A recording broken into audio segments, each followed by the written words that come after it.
Bree Nichols je mladá americká sopranistka, která působila jako stipendistka programu Fulbright v České republice a proslavila se citlivými interpretacemi české vokální hudby. V současné době působí v Česku, naposledy na scéně Slezského divadla Opava. Během studií zakládá spolek Stafford Opera, podporující mladé zpěváky. V roce 2022 pak zakládá Operu Arlington, kde se mimo jiné zasloužila o zajištění zhruba $30,000 od soukromých dárců. Spolek nastudoval například Dvořákovu Rusalku nebo Mozartovo Così fan tutte. Pojďme se podívat do zákulisí nezávislé operní instituce.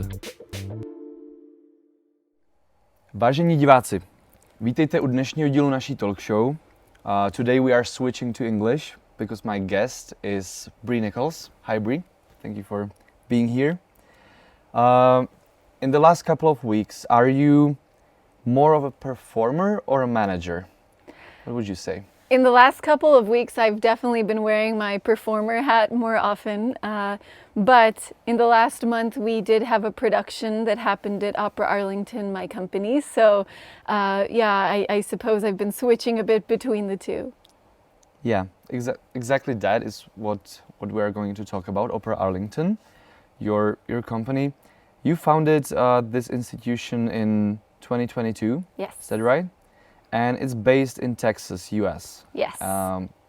What was the first impulse for you to come up with such an independent opera institution? That's a great question. Before there was Opera Arlington, I actually had founded a different opera organization in my hometown in Stafford, Virginia. And in Stafford, we had sort of an interesting problem because there was a lot of choral training in the schools. There were a lot of good choral programs, but a lot of the students that would want to go on to study music and voice knew absolutely nothing about opera. And there was very little classical training of any kind for singers in our area. And so we created, with my good friend Corinne Keene, we created Stafford Opera Troupe. And the goal of this organization was mainly for high school and young collegiate singers to be able to have exposure to opera, get to sing some opera roles and or scenes, and build their experience and exposure to opera, and also to build a community around the arts in our area. Mm-hmm. And that organization I was with for 3 years, 3 summer seasons. We did productions, and quickly it was growing. We had people coming in from out of state to participate, and I believe one of the major appeals of the program was that it was tuition free because, and we can get into this more later, mm-hmm. but in the US we have something called young artist programs that are very, very common for singers in training. And this system has grown and grown so much because there aren't really enough work opportunities in the mm-hmm. arts. And a lot of times they charge thousands and thousands of dollars for singers to continue their training, who maybe could put that money to better use elsewhere, or don't need to be trained. They're ready for work mm-hmm. opportunities, right? And so I wanted to push back against that system, which really perpetuates this elitism and division between the wealthy and the less than wealthy in our industry. And so the program was tuition free. It was a free program. And that meant that we did everything on a shoestring, but all the things that mattered were there: the role experience, the music training, all of the parts that really were there to boost these young singers. And so that was something I was really passionate about. Yeah, and was it maybe even for them to get some practical experience with the industry? Yes, that was a huge part of the vision as well. I just recall my first mm-hmm. time singing in the chorus in a professional opera company in Virginia. I was just so wide-eyed and astounded getting to hear the professional singers and speak with them and learn about their experience. I knew so little about the field at the time. Even if I thought I knew something, I really didn't. And so that experience was so incredible for me. And so at Stafford Opera Troupe, we started bringing in more and more faculty that were, a few steps ahead on the journey, that were maybe getting their doctoral degrees and things, that were able to come in and impart their experience and wisdom for these primarily young collegiate and high school age singers. And it just gave them a wealth of wisdom about the industry, but also that hands-on experience of being in a production and being exposed to those who are a few steps ahead. Nice. And then when did the switch or the transition to Arlington come? So I ended up in the Dallas-Fort Worth area in Texas for my doctoral studies. I studied at the University of North Texas. And at UNT, I had a really fantastic experience there. Long story, but that's how I ended up living in the Czech Republic now. And as a part of that, I was witness to the fact that in the Dallas area, which Arlington is situated right between Dallas and Fort Worth, there are a number of fantastic music schools. We have some of the best music training, I would dare say, in the world in that area. But what we don't have is a strong enough industry to support all of those singers that we're training. And so the problem wasn't the same as what I had encountered in Stafford, where people weren't exposed to opera or didn't have opera training opportunities. It was actually kind of the opposite problem, that we had a wealth of trained singers and very few job opportunities. And so I was watching a lot of my friends and colleagues that were even into their early 30s, mid 30s, still being allocated to this young artist sector in our industry, because they were, still on the younger side, but, we're talking people with multiple advanced degrees that were still singing the Billy Goat's Gruff and the Three Little Pigs in elementary schools. And, all respect to that, but shouldn't you also be able to sing a leading role with that experience and to share your art and all the training that you've had? And so that's sort of how Opera Arlington was born, was out of this drive to create professional opportunities for the singers in our area. In the first Opera Arlington season, you acted as the general director. And so how was the transition from an active musician to this maybe new role as an establisher and the head of a company? How was it for you? That is such a great question. I've always been a person that was about creating my own opportunities. And so that was sort of, in a bit of a haphazard way, part of my whole journey, putting together my own recitals, putting together Stafford Opera Troupe. But in addition to that, I had no formal training in business or the nonprofit sector, just a couple of classes that I'd taken. And I knew that I would have to learn more. And so I did. As I said, I'm going to do this. I'm going to get started and learn as I go. And I took part in a lot of online conferences and video courses and whatever information I could get my hands on to help learn about running a nonprofit, creating a board, fundraising, all these things that go into the practical side and the administrative side of running the companies. Yeah, you just partly answered my next question, which was where did you get your know-how? But I can still ask if you had any role model, like another company of the same kind, anybody who maybe formed you and inspired you on your way to establish Opera Arlington? I didn't get the idea from anyone else in particular, but I do notice a trend these days in singers of my generation that are realizing they want to build their performance experience more, and that a good outlet for that is to create your own opportunities.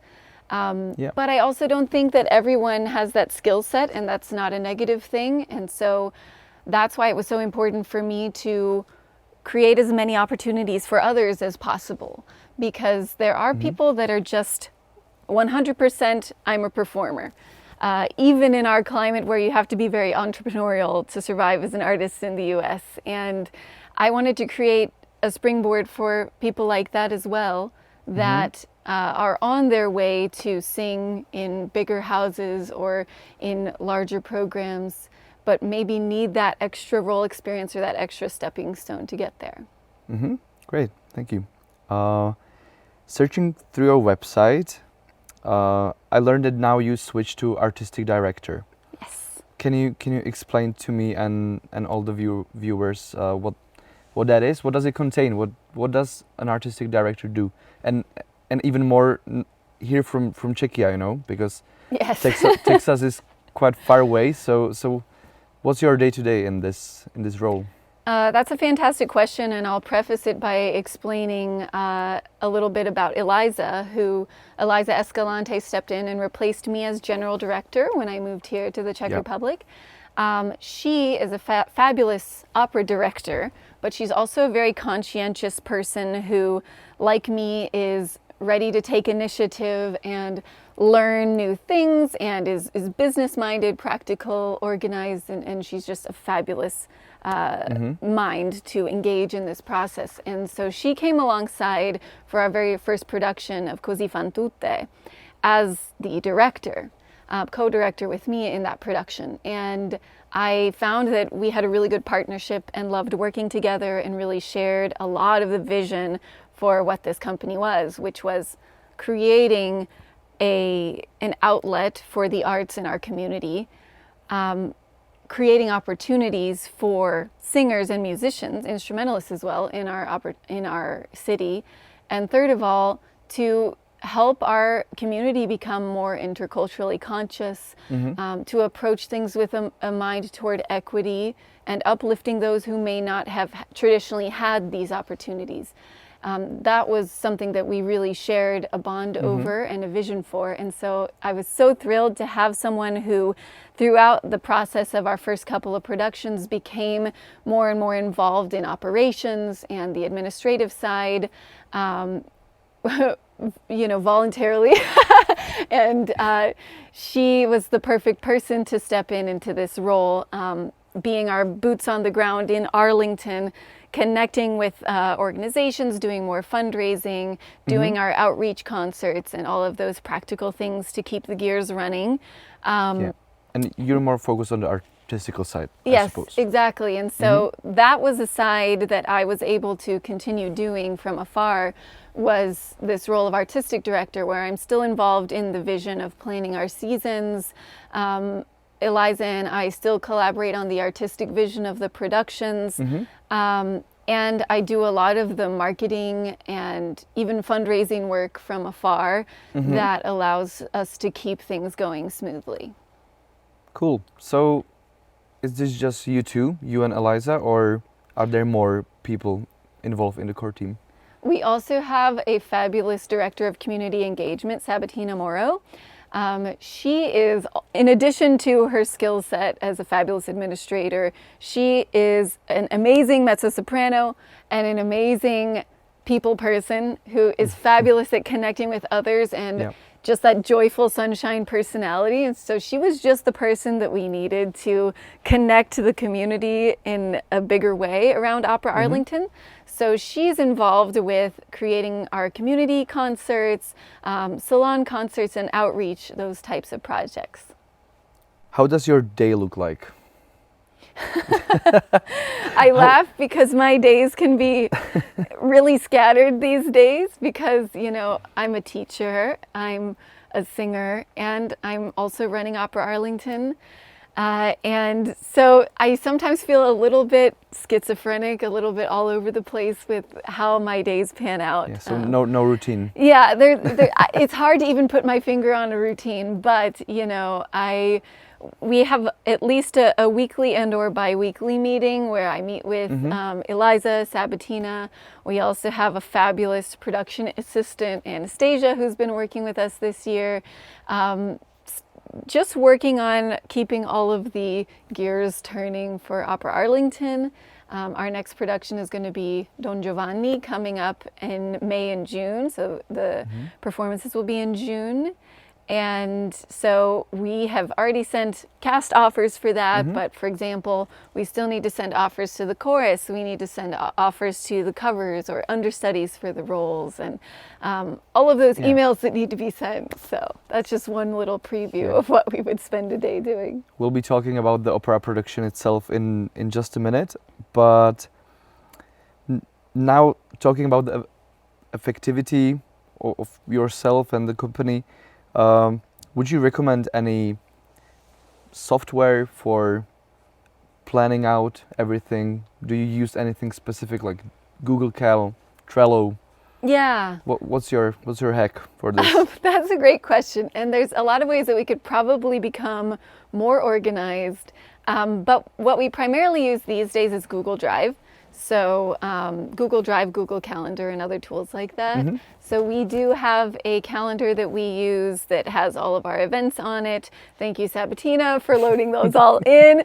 And we also have a Drive folder for sort of each production that we share with our tech team, so people are able to access, the costumer can have everyone's costume sheets that we collect through Google Forms and all those things. So we try to keep things as orderly as we can.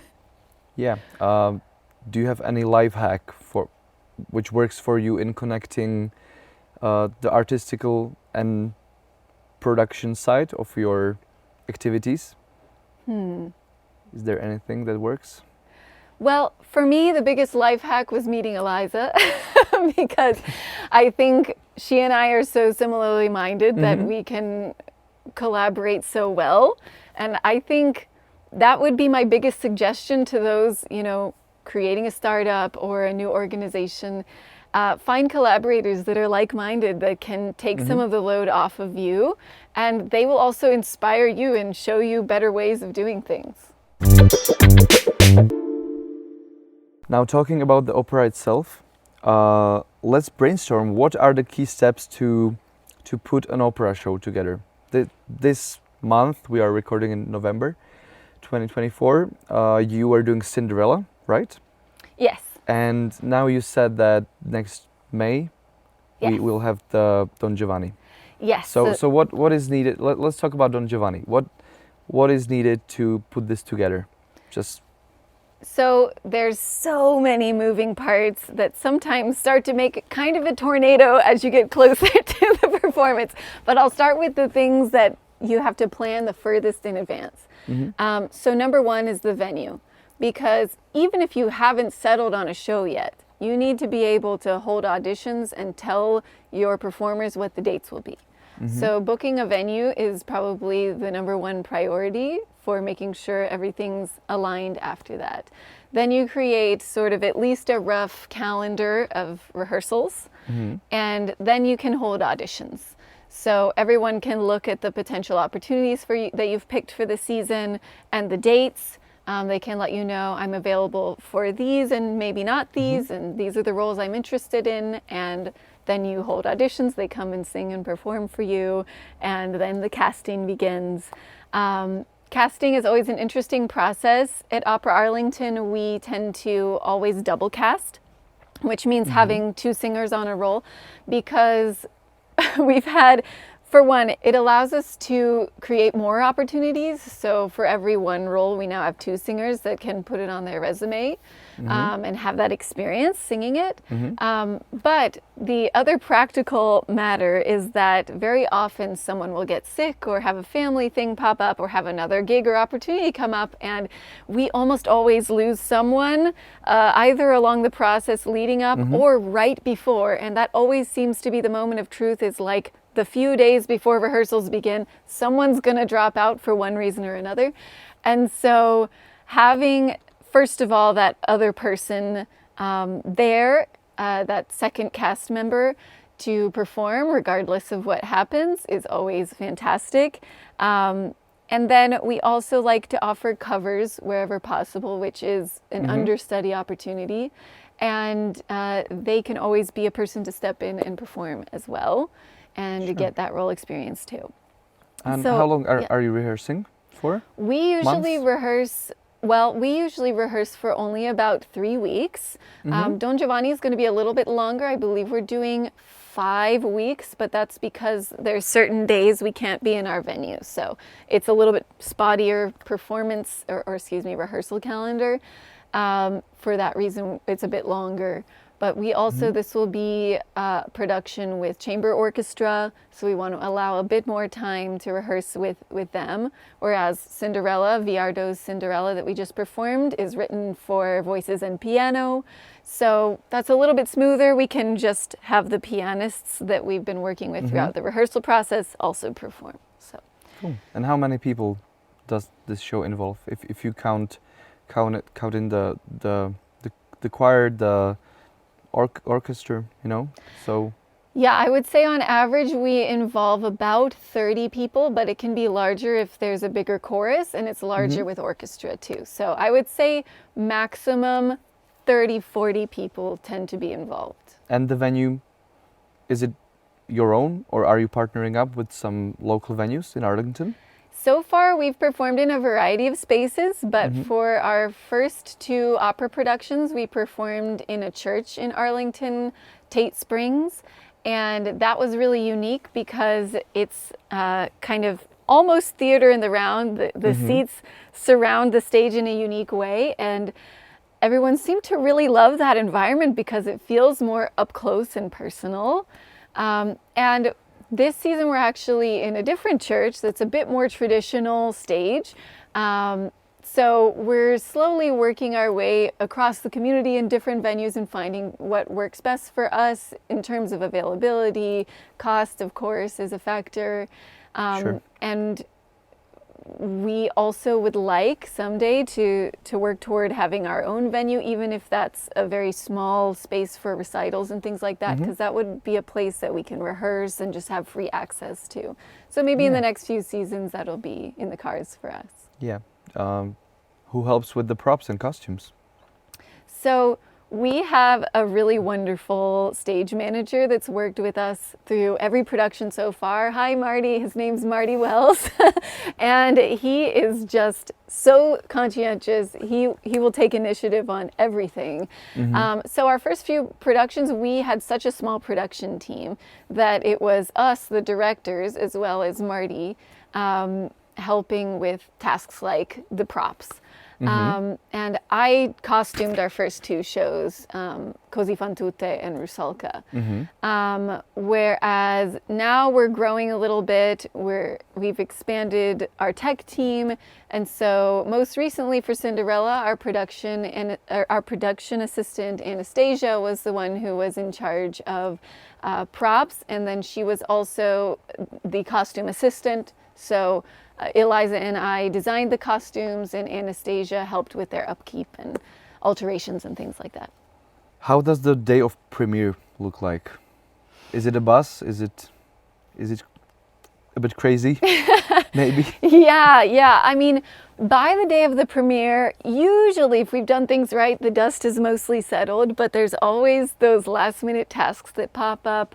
And this is something that, as we're always expanding, that we want to keep improving upon. I think we need to work toward having a stronger front of house presence and having someone in charge of hospitality specifically, because over the last few productions, it's been myself and Eliza and our team as they're able, helping with all of that, concessions and tickets and all of these things. And we have had wonderful volunteers that have been helping with those tasks as well. But that can get a little bit hectic on the day of getting everything set up when, the general director or artistic director is also thinking about, I've got to give my speech beforehand. I'm making sure everything's going smoothly backstage, all of these different factors. I believe one of our last minute tasks for this production was going and printing the big poster to put on the sign. So, it never ends, all of these little chores. But Don Giovanni will have how many shows? Because Cinderella had like 2 days? Yes. Is that right? Yes. So all of our shows so far have had 2 performances, one for each cast. And a lot of that has to do with the size of venue. We're renting out venues that generally we won't fill the whole thing. You know, they might have 500 seats in there. We fill about 250 to 300. And so that's one reason not to have many shows in there if we can just fill up one night, because it costs a lot more for each performance. But I will say that this is where American opera theater tends to differ quite a bit from the repertoire opera theater that's more common throughout Europe.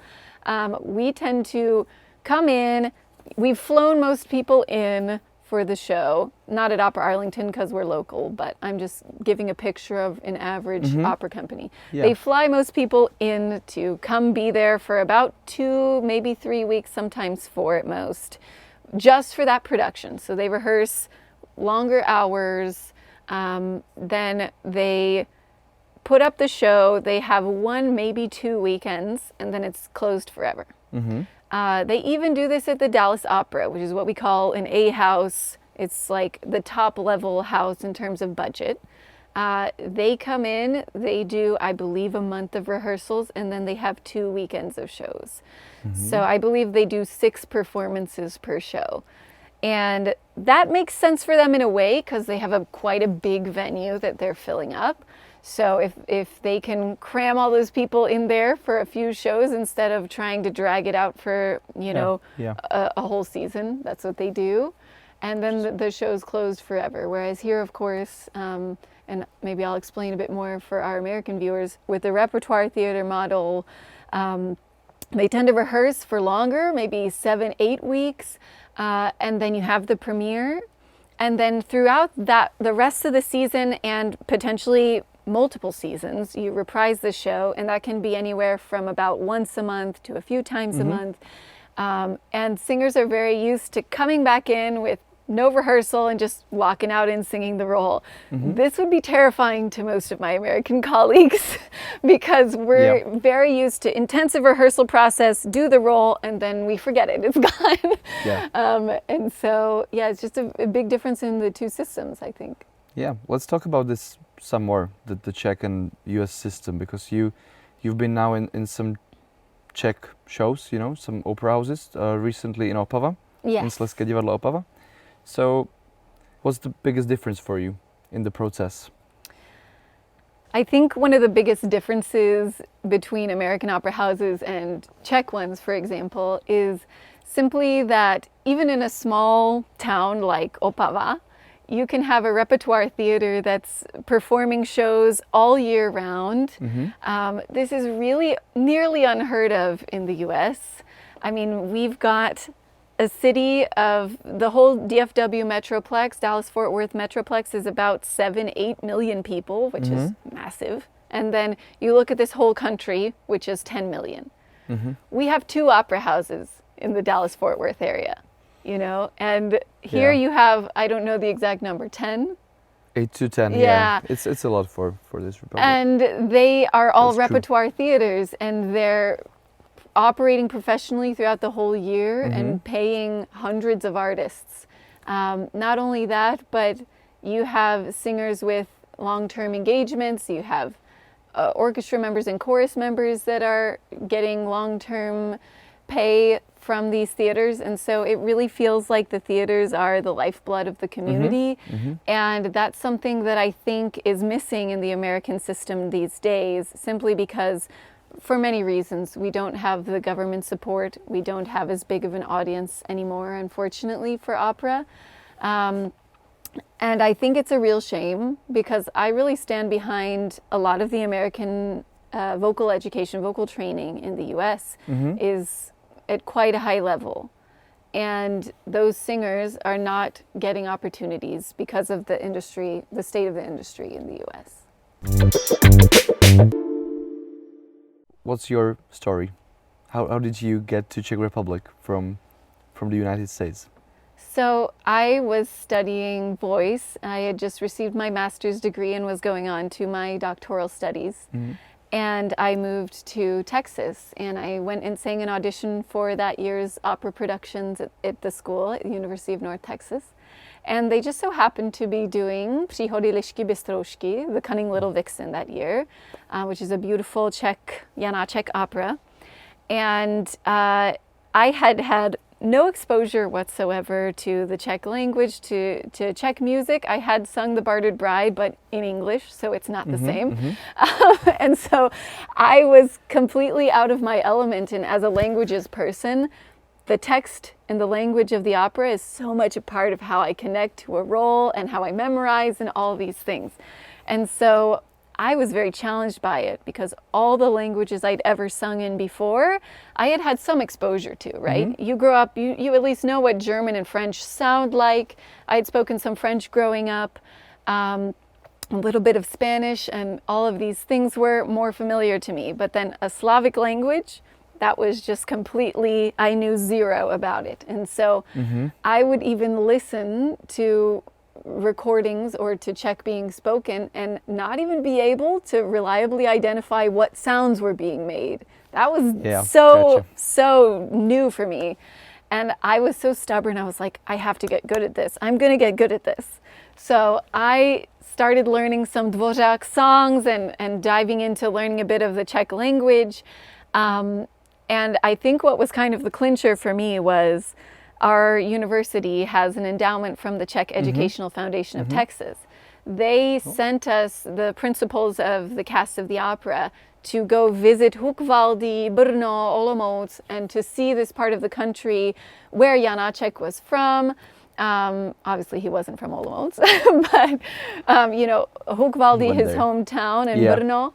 And to get to see these beech forests where he would walk and compose and gain his inspiration for the characters and the animals in the opera. And I just really fell under the spell of Czech nature and language and culture and music while I was here. I was just absolutely fascinated and wanted to keep learning. It just really sparked my curiosity.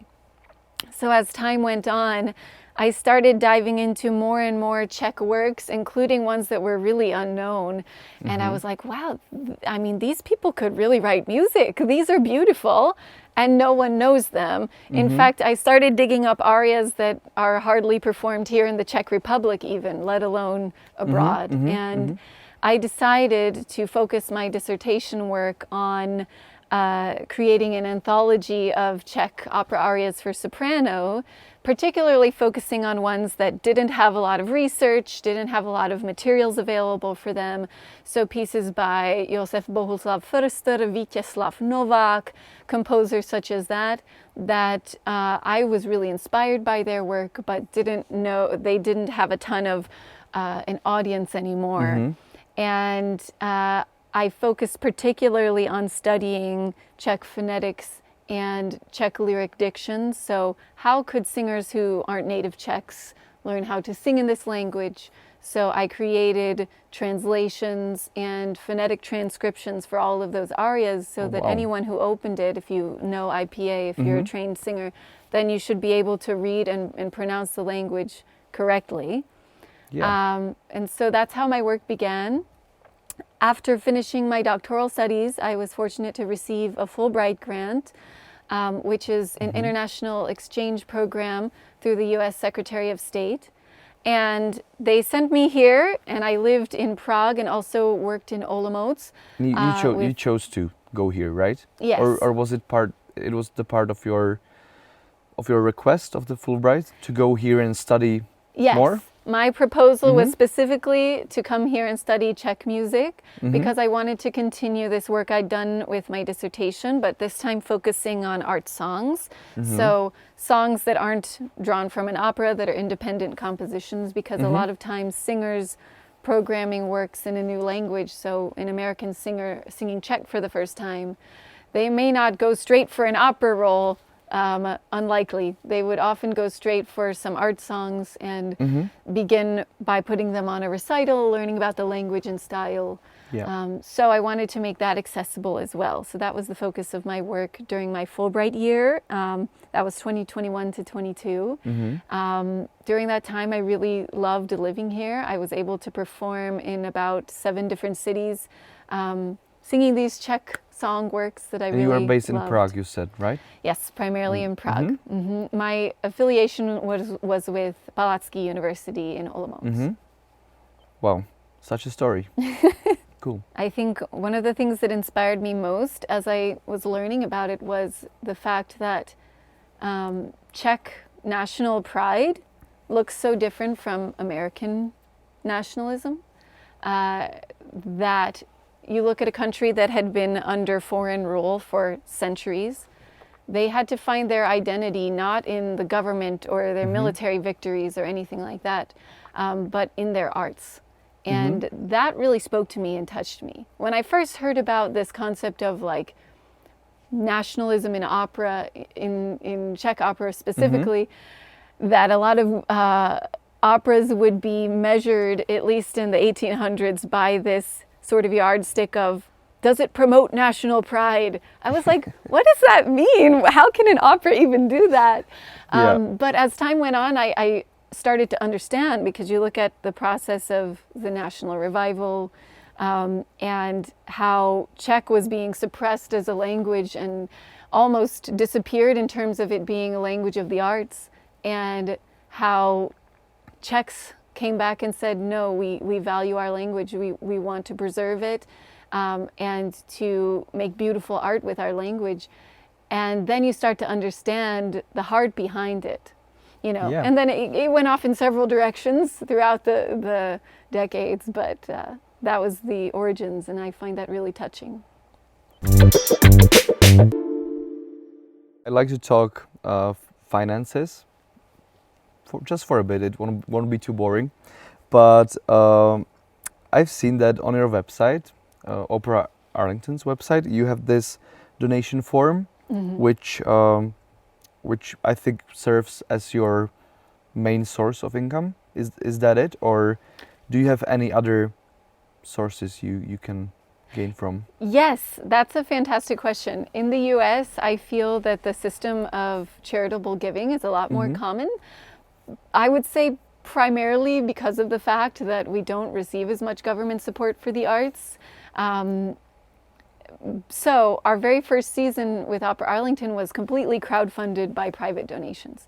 So that I count as a huge achievement, because we raised about $30,000 during our first season.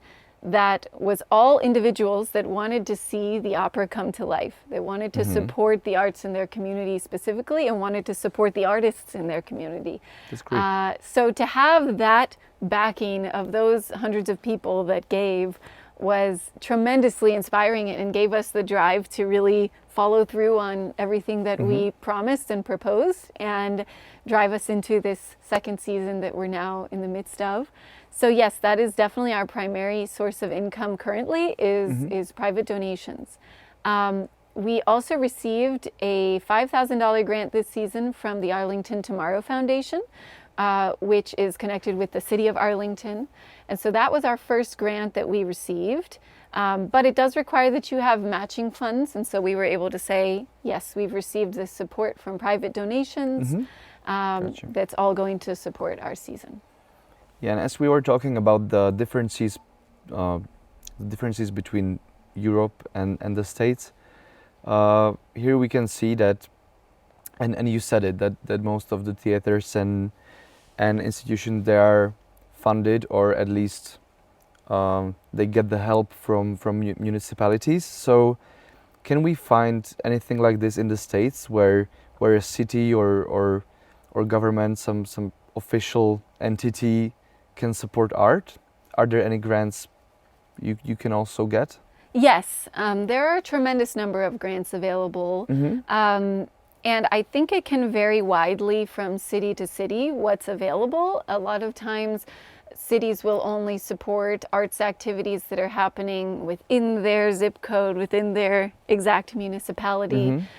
So for example, while Dallas is a wealthier city, a lot of times Opera Arlington wouldn't qualify for those grants unless we were to go and perform specifically in Dallas. Sometimes they require a permanent address in their municipality. So there can be some difficulties with gaining funding, even if you are adjacent to a place that really does a lot to support the arts. But I'm happy to say that the Arlington Tomorrow Foundation does do a lot to support arts organizations, charities, all kinds of nonprofits in Arlington. And so we're really grateful to have their support. You said that the funds are raised per season. Is that right? Yes, although we didn't spend all of the money on the first season. So for example, we didn't raise $30,000 and spend it all in the first season and start the next season with zero. That's not how it works. So we try to raise as much money back that we spend on a production through ticket sales as we can. However, like most opera productions, we have lost money on everyone. We have spent money to do every production. It's not profitable. And so we try to get as close to breaking even as we can. And so far that's been going well. But at the same time, ticket sales really do only cover a portion of the expenses that go into running the organization and making our programming possible. And so, yes, we don't only spend the donations received in a given season. We don't spend them all only on that season, if that makes sense. They can also be used for future projects. What I'm trying to get at is maybe how much does one show or production cost, just roughly? What would be the budget there if you just... That's a great question. If you can tell that. So we did our production of Rusalka, came out to, if I remember correctly, about $13,000. That includes the major cost that really is incurred is paying the artists. Everything else is done on a much lower budget. But this season we wanted to have a bit smaller scale production in the fall so that we could focus a bit more of our resources onto Don Giovanni, our bigger spring now summer production. And so Cinderella we spent about $10,000 on, and I need to go back, and it's still happened this month, so I need to add up all of the profits and everything, but I believe we just about broke even with ticket sales, which I count as a win. And we can move forward with the primary expenditure of our resources on Don Giovanni. So. Okay, thank you so much. To close this, I have one last question, and that is, what are your plans for the rest of the year? Because now, as I said before, we are in November 2024. This will be released later. And what is there for you in the next weeks? So I personally have a lot of performing coming up. But aside from that, we have a lot of exciting plans with Opera Arlington. I mentioned we're planning Don Giovanni, so we have a lot to line up for that. But besides that, we have several exciting community concerts planned. Sabatina and Eliza are working on some outreach performances of our Cinderella. They've also created a Cinderella-themed recital program that uses different composers' depictions of Cinderella throughout the years, and that's really endearing and fun. And then we last year performed a concert called Recuerdos for the Dia de los Muertos, because there's a very large Hispanic and Latino community in the Dallas-Fort Worth area.